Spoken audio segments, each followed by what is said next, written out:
Good evening, Captain. Solisto here. Welcome back to the channel after a long absence.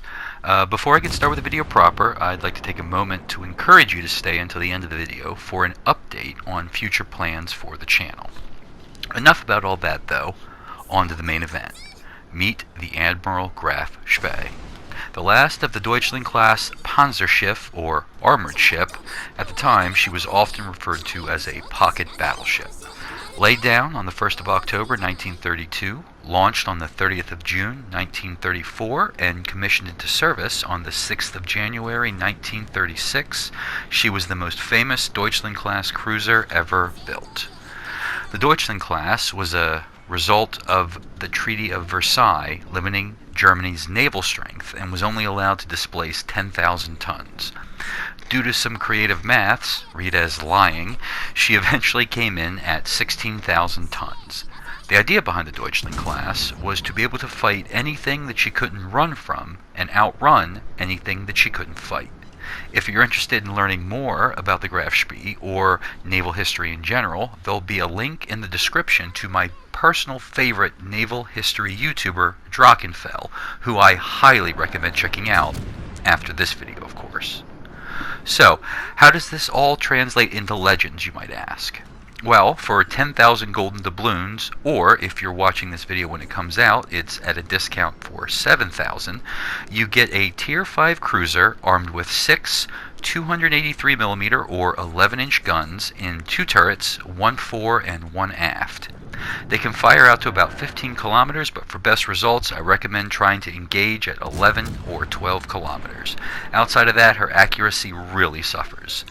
Speaking of, she falls in between a cruiser and a battleship when it comes to shell dispersion. Not quite as accurate as other cruisers, but for the most part, far more accurate than the German battleships. Her guns are really what make her unique to other cruisers, except for Mikasa and Alaska. If you've been paying attention to the background gameplay, you'll have seen just how much damage that York took from just 2 salvos from the Graff Spee. In the Spee, you are an excellent cruiser killer. The 283mm guns are just, older versions of the main guns that you'll find on the Tier 6 battleship Scharnhorst. You only have 6 of them, and even though your accuracy is better than battleships, I highly recommend boosting your accuracy through modifications and your commander skills. On screen is the build I currently use, featuring Azure Lane Hipper with Norman Scott as an inspiration, of course. Even with that, you can see me firing all 6 shots at a stationary cruiser at just about max range and score 1 hit. Since you don't have as much shit to throw at the wall, you want to be sure that what you do throw sticks. Just for fun, my friends and I ran an all-Spee division, which you'll be seeing in the background as we continue. I'll be using the Spee in probably its most suited role, taking battleship caliber guns to a flanking position. With a top speed of almost 30 knots, she's well equipped to act as a flanker. Combine that with her guns and strong armor, for a cruiser anyway, you can be quite the surprise for enemy cruisers who are also attempting to flank. This Bedonioy is going to find out the hard way why the Spee is a cruiser killer. Heavy cruisers with their 8-inch guns will have a hard time penetrating your bow and bell armor with their armor piercing, as long as you stay angled, but their HE will still be fairly effective against you. 6-inch armed cruisers like this Bedonioy are going to be ineffective with AP unless you're giving them a flat broadside. Their HE will still damage your superstructure, of course, but it's relatively ineffective against your belt. In addition to your armor, you have a huge HP pool for a Tier 5 cruiser. At nearly 40,000 hit points, she has almost 17,000 more hit points than the tech tree light cruiser Nuremberg. On top of that, you get 2 repair parties, which both heal for about 5,000 per charge. All this combines to mean that this Bajoni never stood a chance, and I could just bully him.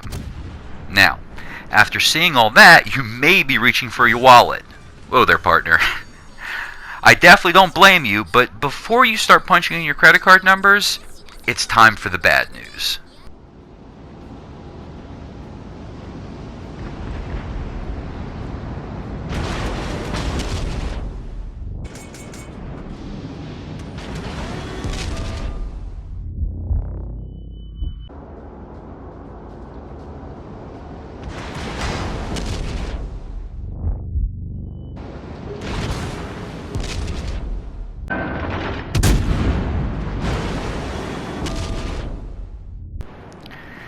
Yeah, if you're broadside to a battleship, or if you're close enough for them to be accurate, you eat citadels like I eat Oreos. Often and in great number. 3 of those citadels were from the same game. Another game got 2 of them. I definitely deserved all of them for sure. If you're broadside to a battleship, you're gonna get a paddling. While her armor can stand up to even the 283mm guns that she carries, it definitely does not stand up to 15-inch and larger guns, as that Gneisenau helped us demonstrate. When it comes to engaging battleships, it's going to get worse before it gets better. Her 283mm guns, even with commander bonuses to the AP penetration, are still inadequate for engaging proper battleships with proper armor. You can have some limited success with armor piercing against battleships, but only in certain and limited circumstances. If you're able to get within 8 kilometers and the battleship is giving you broadside, you can penetrate their belt armor. Unless it's a lightly armored battleship, though, you're not looking at getting many citadels. Unless those conditions are met, your best bet is to just switch to HE and target the superstructure. One positive note about that is that your 20-second reload is just about perfect amount of time for their damage control to finish up, and you can hopefully light another fire or 2. I guess the moral of the story is the Spee is not meant for engaging battleships. The Graff Spee has 2 more quirks that I'll talk about here before I give you my recommendations. Like most other German cruisers, she has a hydroacoustic search consumable and it has 2 charges. It can detect ships out to 5.2 kilometers and last for almost 2 minutes.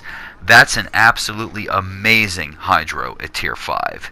You'll be thankful for it when you need to dodge torpedoes as well, because she isn't the most agile cruiser. With a 10.3 second rudder shift and a 680 meter turning circle, you'll be thankful for the advance warning. If you do fail to dodge the torpedoes, she has a pedestrian 22% damage reduction from her torpedo protection. That's not great, but it's also definitely not the worst. The last thing to go over are her own torpedoes. She has 4 quadruple launchers, 1 mounted port and 1 mounted starboard. They have a maximum range of 8 kilometers and they motor along at 65 knots.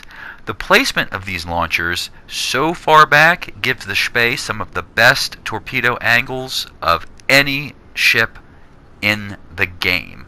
They allow her to fire almost directly front and also allow her to fire almost directly behind her. This is most useful when you find yourself running from a battleship that decided to chase you. You can launch defensive spreads without exposing your broadside, as most other ships can't. And that, my fellow captains, is the Admiral Graff Spee in World of Warships Legends. Would I recommend her to other players? That's a very complicated question, and I'll do my best to break it down as simply as possible. If you're a new player, this is definitely not the first premium ship to buy. Heck, for a new player, she's not even the first Tier 5 cruiser I would recommend. The Exeter, which by the way was one of the 3 ships involved in hunting and sinking the Graff Spee, is a much more forgiving cruiser and also one that plays much more like your traditional cruiser.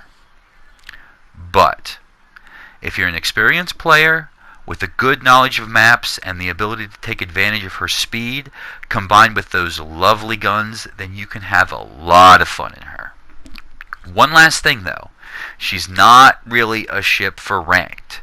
I'd much prefer to be in the Exeter, or more specifically, I'd rather be in the Arizona than the Graff Spee, so keep that in mind, guys.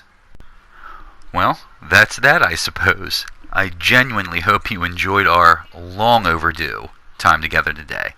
If you liked the video, leave a thumbs up. If you didn't, leave a thumbs down. And if you'd like to let me know what you want to see going forward with the channel, leave a comment in the comment section. If you like the video so much that you want to see more, hit that subscribe button and never miss a video. We'd love to have you in the fleet. Until then, fair winds and following seas.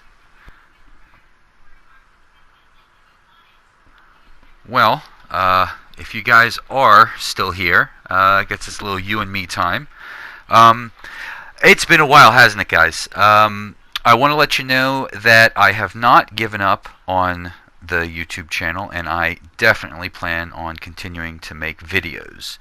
Now, I'm still working 63 hours a week in at the store, but aside from that, over the next couple weeks, I'm going to try to get out one video per week.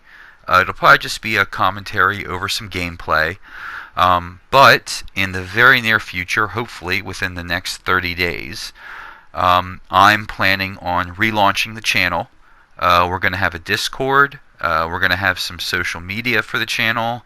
And hopefully you guys would like to get in on that. Maybe even user-submitted replays. Who knows?